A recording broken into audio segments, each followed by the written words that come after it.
Okay, lecture 6, and we are doing chapter 4. Serious reading is required, like there are certain aspects that will book, a lot of stuff is there, right? I cannot put everything in notes, so I would suggest a good reading here.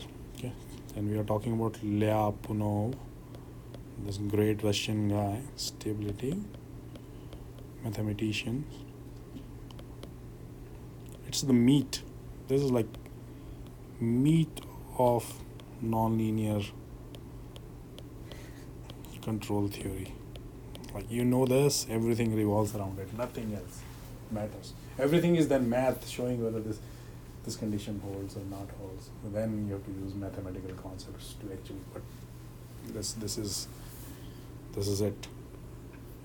Of course, there will be several variants of things, but okay. So let's start with Lyapunov stability topic. Here we say that we will consider systems of this form for now. Right now, okay, we will go to f of x, just no f of tx. We will go there, but the reason is because we are saying u equals to some f of g of x or something, right? And when you apply even if you have f of x dot equal to f of x u, then because u is g of x, then you can actually write this as f of x, right? Kind of thing, right? So we are kind of concentrating on this kind of systems here, okay? And here are some assumptions. Your f is a mapping, right? Is locally elliptious, if you and this will guarantee, because see, we will mostly dealing with stable systems, and systems will be stables and locally elliptious. That means you can bound them in a set, and that means there will be a solution for t0, t greater than any t greater than t0, local elliptious. Okay, so that's locally elliptious. Suppose, and then we will use so again, if you saw your phase plots, phase portraits, stability was property of what? Of course, it's a function property, but it is also a property of the equilibrium point. So the equilibrium point is also very important. Okay, suppose x bar belong to D is an equilibrium point, right? So that is important. We will always analyze. Okay, i.e. what? That means f of x bar is equal to 0.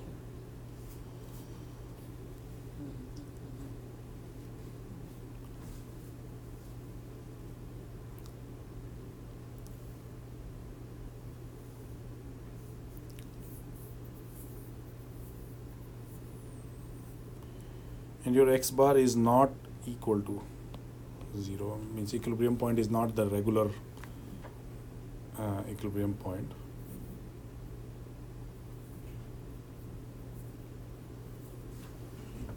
But you can always do a change of variable and say that your equilibrium point is the origin, right? You can always say define x in such a way such that at x equals to x bar, you are at the origin. So you can do a change of variable, right? A change. So from now on, like once I define this, from now on, origin is the equilibrium point, because we can always shift the whole system, saying do a change of variable, say that the origin is the equilibrium point, right? So for the generality, but as I said, it is always change of variable. And we can say y equals to x minus x bar, right? So what happens when at x equal to x bar? Y equals to 0. So that's the change of variable, right? So now instead of talking in terms of f of x, we'll be talking into a new function. So we can say now we can find y dot. What is y dot? X dot minus x bar dot, and x bar dot is already 0, right? So it is equal to x dot equals to f of x. What is x from this? X equals to y plus x bar, right? So we can say y plus x bar. So we have new now, and this we can define as something like g of y or something. So now at y equals to 0, what happens? So now if I say y equals to 0, that means x dot equals to f of x bar, right? What happens at f of x bar? Equals to 0. So that means now I have shifted, I did the change with variables, and now my equilibrium point is at the origin. So I can now say that, even of, so now my equilibrium point is always the center of that B, and after doing change of variables. Okay? No issue, right? And so g of 0 equals to 0. So, okay? So we can always assume, big note here, we can always assume that x tilde, which is our equilibrium point, equals to equilibrium point. So our origin is the equilibrium point from now on. If not, you do a change of variable and make it. Got it? So now, so definition, we have already done, like if you have taken nonlinear or linear controls, right? So these definitions are already known to you, but let's just go over one more time.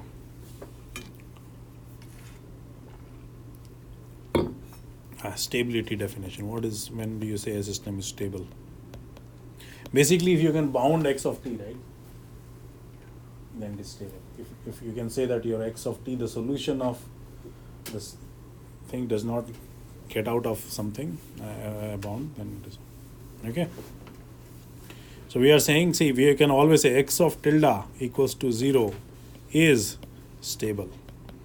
What I'm doing, I'm always saying that, and you can do for the same, like let's say you have multiple equilibrium point. So you're choosing an equilibrium point and then doing this analysis. You can do this for each equilibrium point in the system, right? So I'm talking about this x tilde equals to 0, right? Is stable if there for all epsilon greater than 0, there exists now are you, again let me just write it there, for all, so that, and this means there exists, okay, there exists a delta greater than 0 such that if I choose my initial condition x of 0 less than delta, it implies that, and this is imply, right? I'm just writing my legends here later. This implies that x of t is less than equal to epsilon. Okay, for all, dismiss all, for all t greater than equal to 0. You got it? So if I'm saying, see, definition, this is the stability, that if you start within a delta, right, this is x of 0, let's say, and this is a delta boundary, and if you choose your initial condition within this boundary, there will be an epsilon, some bigger circle, and this epsilon can be smaller or bigger, it doesn't matter, right? It says there is an epsilon where your x of t will wander. So your epsilon is a condition of delta now. Like, where did you choose your initial condition, right? Did I choose my initial if I choose my initial condition here, your delta will be bigger, right? So where do I choose my initial condition? How close you are to the origin, like, right? So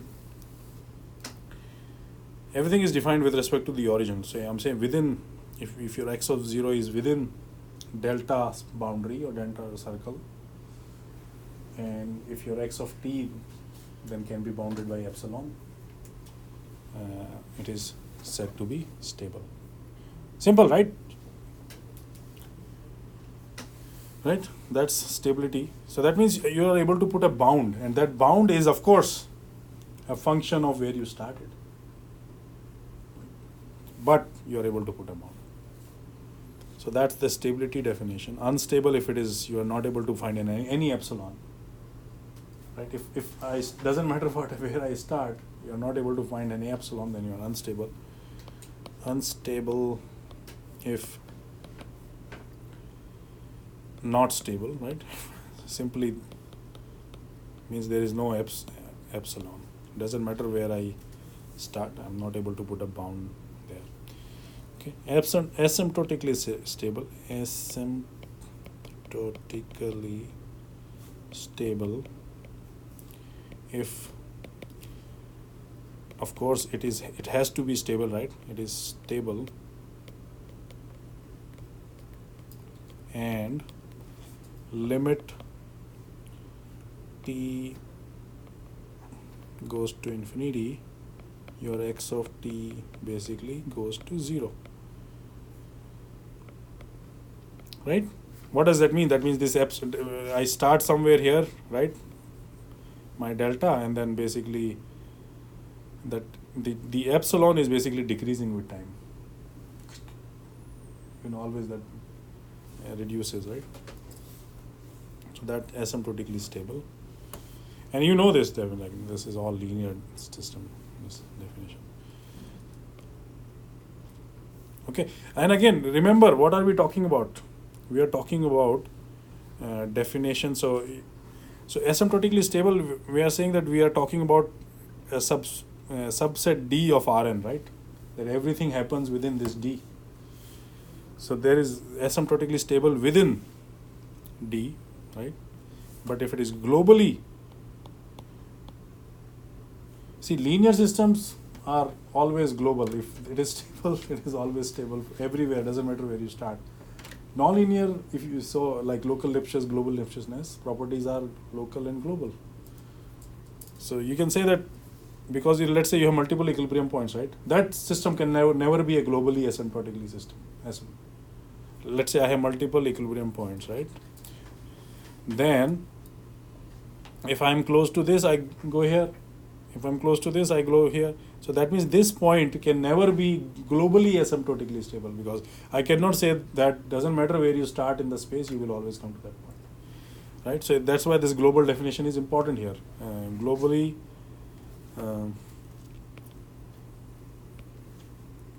asymptotically stable if your D is the whole space, D equals to Rn, right? That means, and this will only happen when you have one equilibrium point.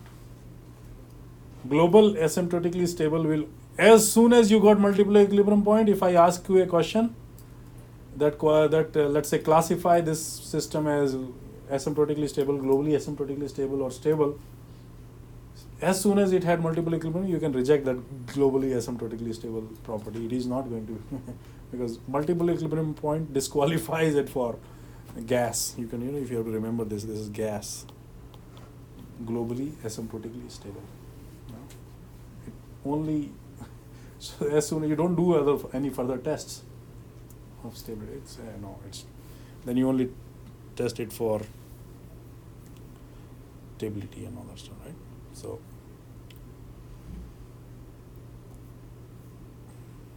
got it? So we have definitions in our belt. Now let's see how these are just definitions. I don't know how to means if some system satisfies these properties, we can say that. But how do we make sure that the system is satisfying these properties? Just saying the system is asymptotically stable, or the equilibrium point is asymptotically stable? Yeah, equilibrium point. Okay. So I will use system, but system is stable at that equilibrium point. Okay. Yeah. So equilibrium point is an important part of that systems. Right. Good. So let's define some new. So we are now going further. Now we want some math to show these conditions, right? It's hard, like this epsilon delta condition, right? You can just see a simulation and see if that is true, but actually solve. So we have to find condition which, without actually solving the ODE or getting the solution, can we say that system is stable, unstable, globally asymptotically stable or not, right? So for that we need a special, this word you will hear a lot, we will define something, right? Or you can call it Lyapunov candidate function, Lyapunov candidate function. So whenever you will start with any stability proofs or anything, you will need to choose a Lyapunov candidate function, right? That is the most difficult part in the whole course, choosing a proper Lyapunov candidate function, because as I said, these conditions will be sufficient conditions. So if you chose a wrong Lyapunov candidate function and it fails, or you are unable to show these conditions, that does not mean that system is unstable or something, right? Now we have to choose another. So there can be infinity. The question is, as you get one proper condition, then it is like good for all. So that's a sufficient part. So Lyapunov candidate. Something is necessary. Will come, like there are some conditions necessary, but the nonlinear theory is more of a sufficient condition approach, not. But there are some conditions where necessary. We can show that system is unstable. Okay. Showing instability is hard. Showing stability is easier. Okay.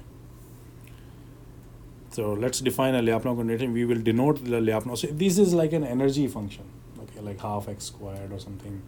So we always represent it by V. You will see V as our Lyapunov candidate function. So it's defined in this D, or which takes. So when I talk D, that means Rn is the whole space, right? And there is a subset D in which we are defining this. And as long as when you take D equals to Rn, things are global in nature. Okay, so this is my D, which is a subset. D is a subset of Rn, right? The whole space. So it's defined where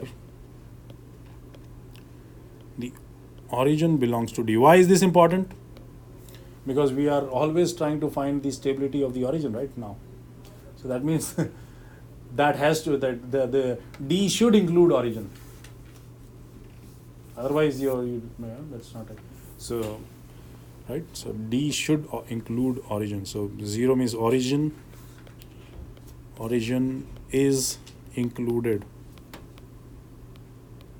in D. So that's why this picture, this 0 has to be here, included.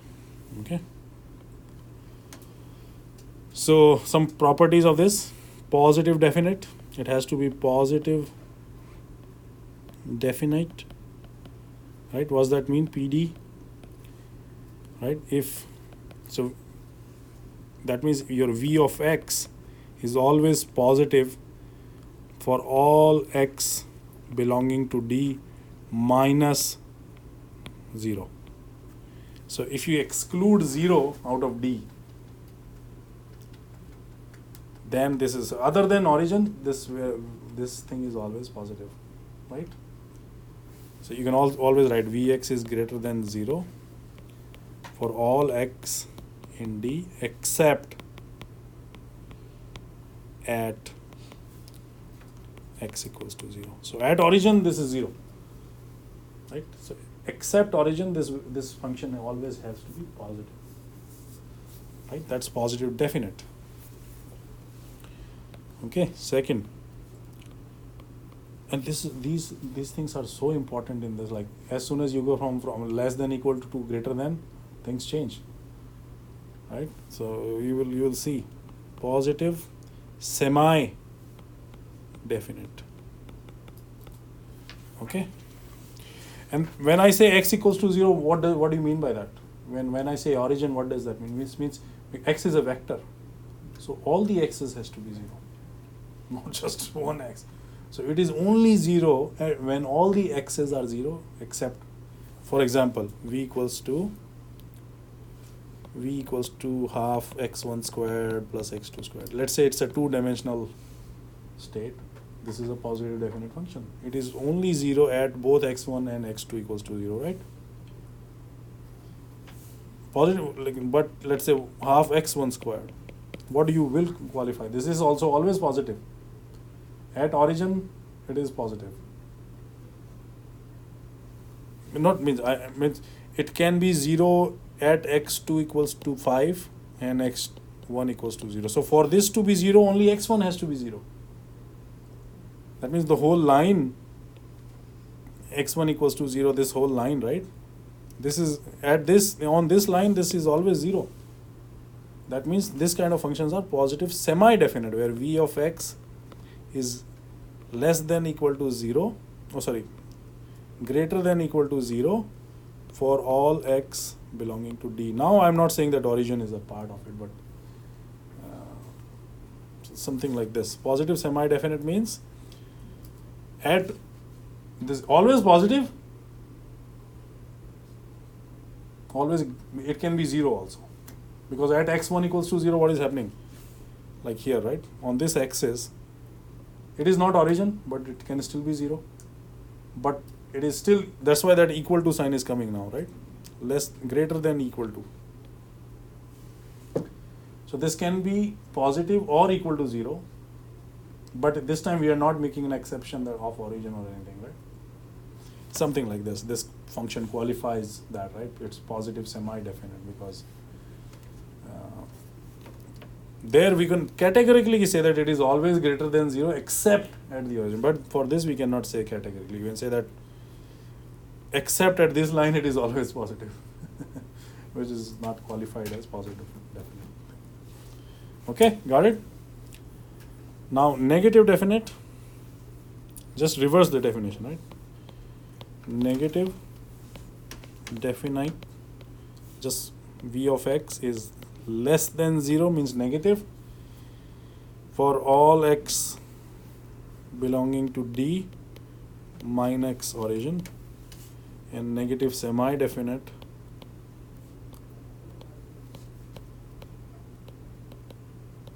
if Vx is less than equal to, and see this is where in Lyapunov we will be using both. One function has to be positive definite, other has to be negative definite. So V has to be positive definite and V dot has to be negative definite for a system to be asymptotically stable. We'll see that for all x belonging to D. Right? Negative, opposite of this, right? Just right. So if Vx is positive definite, minus of Vx is negative definite. Right? So an indefinite otherwise, right? If we are not able to categorize this thing, like whether it is positive, like I don't know, like you cannot say whether it is always positive, negative. Right? So we will need. Does that mean it's just always 0? No, not always 0. Okay. Means it means I cannot say that I don't have exact areas where it can be positive also, it can be negative also. So, right? So indefinite. You cannot determine. Okay.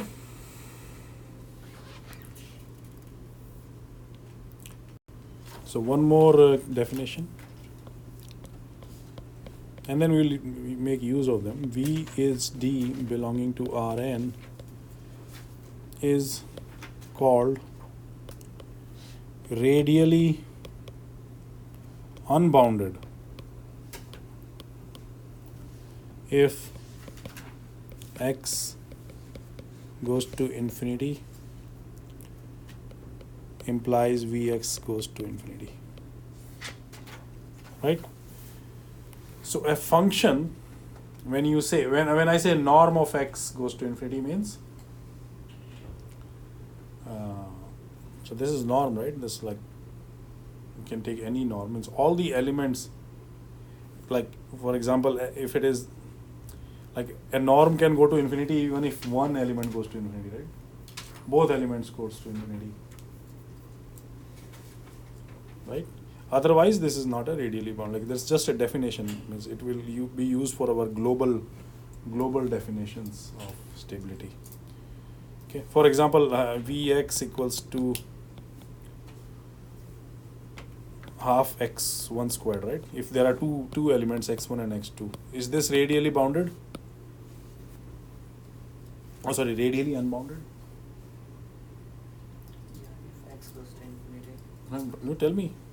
Why high? Because let's say if x goes to infinity, this, Oh, because x2 can go to infinity and it is still not, still not infinity, right? For example, if I take x2 to infinity, right? And x1 is, let's say, 200 or whatever. So v of x still is finite even though x has gone to infinity. So that is not, so this is actually, this does not qualify as radially unbounded. V equals to half x1 squared plus half x2 squared, however, is radially unbounded, where, because any x, when x goes to infinity, so this is very important that, see, your norm will still be infinity if this is the case, right? x1 equals to some value 200 and this is infinity, and norm will be infinity, whether it is 1 norm, 2 norm, right? But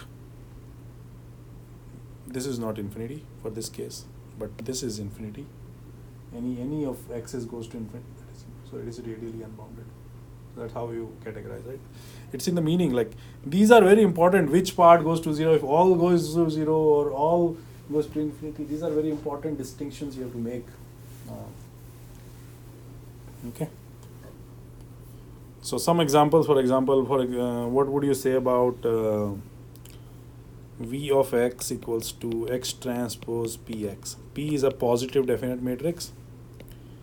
P is positive definite matrix.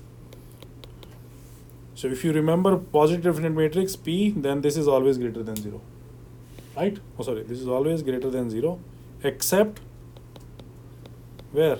At x equals to 0, right? So this is definitely radially unbounded, because if any of x goes to infinity, right? For example, 1, 0, 0, 1, that will be simply this x1 square plus x2 square. Anything. If this is a matrix like 1, 0, then it's a positive semi-definite. This is not a positive definite, because 0 can be there. What about 1 minus cos x? If my v, so this is always positive for x, right? But if x goes to infinity, this does not, v does not goes to infinity, right? But it is still a positive definite function, but it is not radially unbounded. Because if x is going to infinity, 1 minus cos x, cos can only go from minus 1 to 1, right? So it is not classified as radially unbounded function. So that these distinctions of v will define your scope of whether we are trying to prove global asymptotic stability or things like that. So that will be important at those places. Okay? Ready for the basic Lyapunov? I think I've already gone over that in linear systems class, but so Lyapunov stability, basic idea.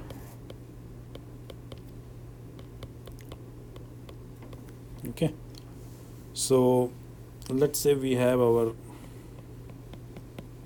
baseline and we have this skateboard kind of thing, right? We have something like, we have this, okay, let's say we can throw a ball here, right? A ball is there and we roll it. Okay, this is the initial condition basically, right? This is initial. Our pendulum example, like it starts here, then if there is no initial condition. So what happens, like, so here at this point, if you want to model this system, how do you model using Lagrange? You will have mgh. So at this position it has potential energy, right? That is equal to mgh, right? And at this point, but velocity is 0 for the first time when the ball is at stationary condition. So it gains velocity because of the gravitational acceleration. Here velocity is maximum, right? V is max here. So if your total energy is a sum of kinetic energy plus potential energy, right, in the system. So here all you have is potential energy. Here there is no potential energy because mgh, h is 0, but V is max. So kinetic energy is maximum. So what happened? Energy still always stayed positive, right? Because half mv square m plus mgh, but they interchanged. The potential energy converted to similar. Now it goes back. Your kinetic energy starts decreasing because V goes to 0 here, and you again reach at mgh. So what happens? If we have V, which is energy, is neither decreasing nor increasing. Right? There is we are not inputting, like there is no motor or something which can input energy to the system. So your V means, right? So V dot means there is no dissipation of energy if there is no friction. Right? So energy, if it will stay here, so what happens? If there is friction, next time it goes here. If there is friction, it comes here. So what is happening? Every time your V dot, V is decreasing. What does that mean? V dot is, so V is a positive definite function which is always greater than 0 except at this point, which is the origin, right? So what will it do? V dot is negative, and when it comes to this point where V dot equals to 0 and V equals to 0, that means then it cannot move. There is not, right? So if there is friction, energy is decreasing and V dot is negative. That means if we can come up with an energy function, which is our Lyapunov candidate function, which is an energy function, which it can be a virtual, totally made up energy function, right? So in real life, here I'm giving a real example of energy function, but you can just cook up an energy function, V, which is the Lyapunov candidate function, which just satisfies those, that it is positive definite and all that jazz. It can be totally virtual, which does not make sense. Oh, is it energy or whatever? I don't know, right? But same concept. If you can show that your V dot is negative, that means energy is decreasing, and your V and V dot both will be 0 only at origin, then what does this mean? This will keep moving until you reach at origin where both V dot and V are 0. And after that, system does not change because there is nothing there. But if you start putting energy into it, like somewhere some kind of static charge or some battery, or that every time here I hit it with some bat or something, right? Something comes, like it goes further up, then it goes further up, then it becomes unstable. So that means V dot is positive this time, right? So, but again, we are not interested in that positive part because we are mostly interested in stability parts. So V dot negative is sufficient condition to show that things are stable. So that's the whole concept. That's the whole concept of nonlinear stability theory, that you come up with a Lyapunov candidate function which is always positive except at origin, and you show that V dot is negative, definite, except at origin, you're done. Things are asymptotically stable. Now the hard part is, how do I come up with V and then showing that V dot is negative? That's all math is required there. Whatever you can have in your bucket layer, like all the linear algebra and calculus and everything, will be needed to show that V dot is negative. Coming up with a positive definite function is not a bad idea, but that V will give me a V dot negative is what you might come up with a V which might not end up in showing you that V dot is negative. But that does not mean, that means you did not choose it properly because it's a sufficient condition, it's not a necessary condition. So condition will say that as long as you get to one V which shows V dot is negative, you're done. So that's the whole math, like this is the whole theory. So you can choose controllers if you have in your, like even when we'll be designing, let's say V is 0, and then you can choose a controller which makes V dot 0, then you're done. Right? Any sliding mode control, backstepping, everything is just revolves around this theory of V positive definite, V dot negative definite. These are the two words like you will hear in every problem, everywhere, every controller. Oh, Now how you do about it, how you go about it, how additional conditions imposed will make it globally asymptotically stable or just stable, or and there will be conditions where you cannot reach origin but you can show stability, boundedness of your solution. Okay, it's pretty interesting, but this is basic.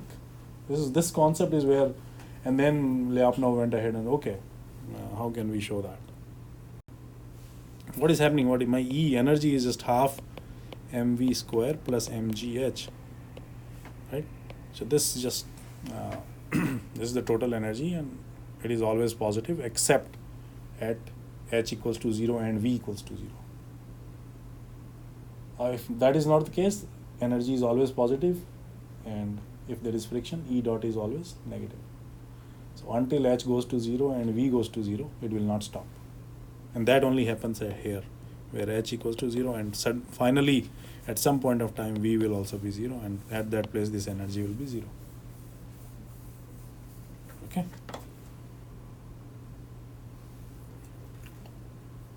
So what if B dot is semi-definite? Yeah. Right now, if semi-definite, then again we will come to those points. Like you might not be able to. You might have to pose in extra constraints to show that it is asymptotically stable. Because semi-definite does not mean you can still say it is definite. It is stable. Semi-definite means energy is not increasing, right? Like it's at most of the places it is negative E dot, but on this line it is 0. So semi-definite is also good, but only you can show stability property. You can show that it is bounded, but you cannot say that it will always. You can show that your thing will be between these two boundaries when it is semi-definite. So for asymptotic stability, negative definiteness and positive definiteness is important. Otherwise, you have to impose additional conditions, extra conditions, to show furthermore that x2 equals to 0 means x1 also equals to 0. We'll get there, don't worry. But that's a very valid question that these are sufficient conditions. If it is negative definite, positive definite, game over, asymptotically stable. If it is not, then you have to do extra work to show things around. Okay? So here comes our first awesome theorem of stability. Okay. I think it's a theorem 4.1.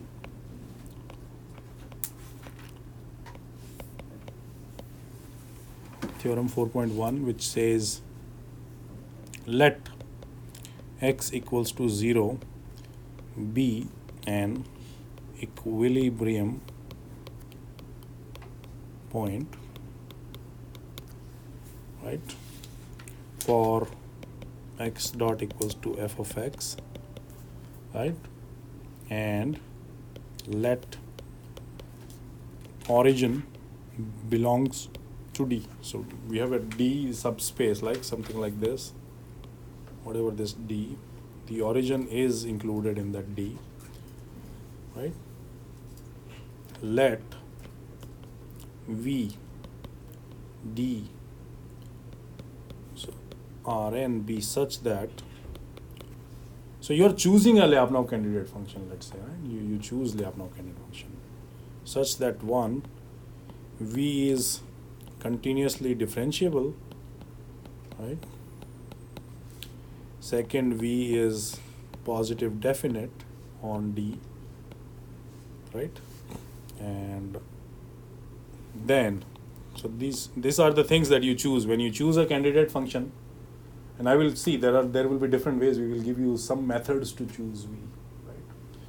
What is the simplest way? And then, but let's say you chose something which is positive definite and continuous. Then A for all x equals to 0 is stable if V dot is NSD. What is NSD? Negative semi. That's why I'm coming like semi-definite ensures just a stability. It does not ensure you asymptotic stability. Okay. If it is negative semi-definite, things You cannot guarantee at some places where, because equal to 0 means things don't change, right? If it is equal to 0, that means it came to some. So what will happen when it is negative semi-definite, something like this? Like here, it is, you can show that it is v dot is always negative, right? Outside this boundary. But in this boundary, let's say you are just showing that v dot is equal to 0. It is not positive, but equal to 0. That means when you come in, the energy stops changing. V dot becomes 0. That means v is constant. Or at least you cannot show it at least from that energy function. So that means you can only guarantee, because outside that v dot is always negative, but inside here you don't know. So that means stability is still guaranteed, but asymptotically stability means, because asymptotically stability means you have to go to the origin, and that will not happen until unless v dot is negative for everywhere except origin. So that's why negative semi-definite only ensures stability. And I will show you how do you compute v dot. Like right now, don't worry about it. We'll take an That example. problem was kind of like this, the one that I showed earlier. Mhm. It's Yep. linked to the solver. Yeah, exactly. The inside is, B, x equals to 0 is asymptotically stable if v dot is ND, negative definite. Means v dot is strictly negative except origin. Here v dot is less than equal to 0, right? So let's just take an example. And there is a good proof here. We'll be doing this proof in the next class. But let's just take an example so that it makes some sense. So proof in next class, and proof is important. It's kind of okay. So let's do an example. Oh, that helps. Okay, let's say x dot equals plus g of x equals to 0. X belongs to Rn, where g of x is odd function. Okay, odd function means something like a sin x. right. Like that means x transpose of gx is always greater than equal to 0. So that means if you remember, x sin x is always greater than 0, because if x is negative, sin of x will be negative. So negative, right? So that's the property of this function, right? So now I want to show whether this system is stable or not, right? G of x is can be linear, nonlinear, whatever, but let's choose a Lyapunov candidate function v of x, which is equal to half x transpose x. That simple function, a squared function, which is always greater than 0 except at origin, right? At x equals to 0. That means it is PD. This definition basically means it is PD, right? Positive definite. Now let's find v dot, right? What is v dot? V dot is del f of del x, or del v by del x into x dot, right? Which is dx by dt, which is equal to v dot, right? So that means what will be that? It will be half.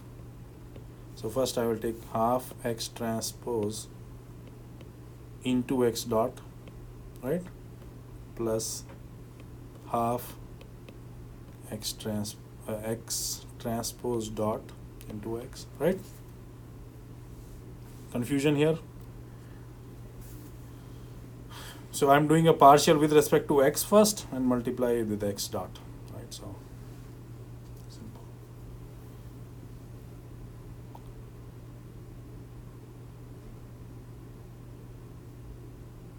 Yeah.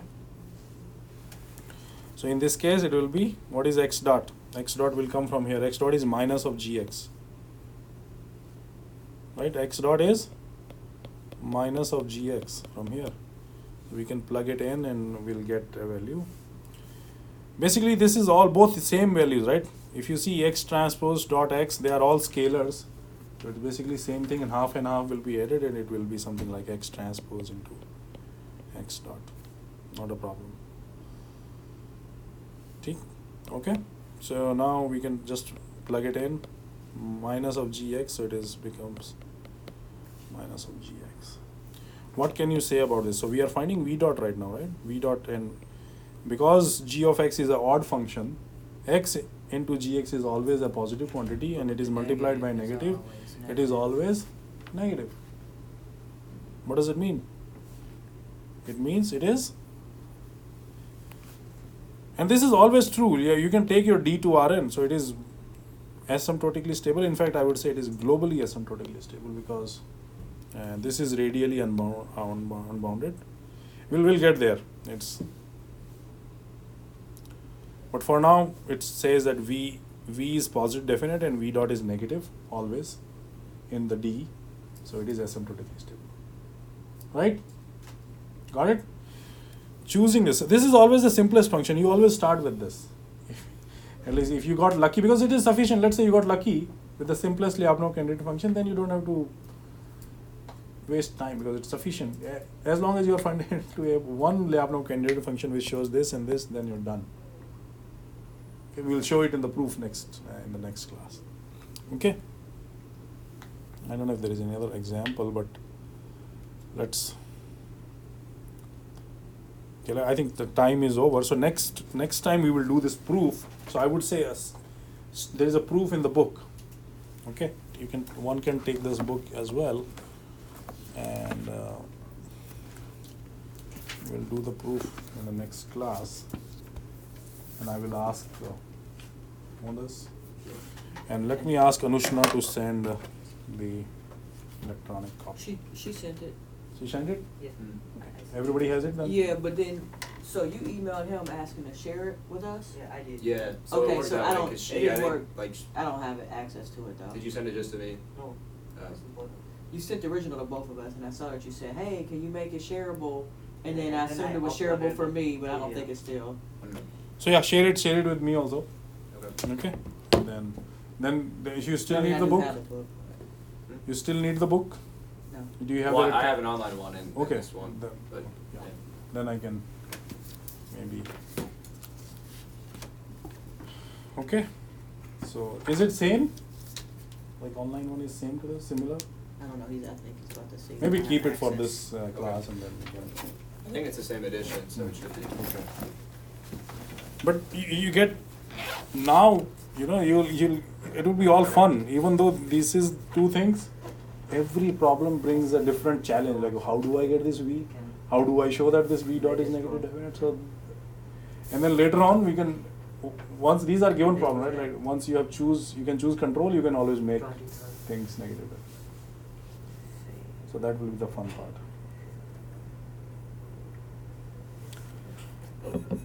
Stop.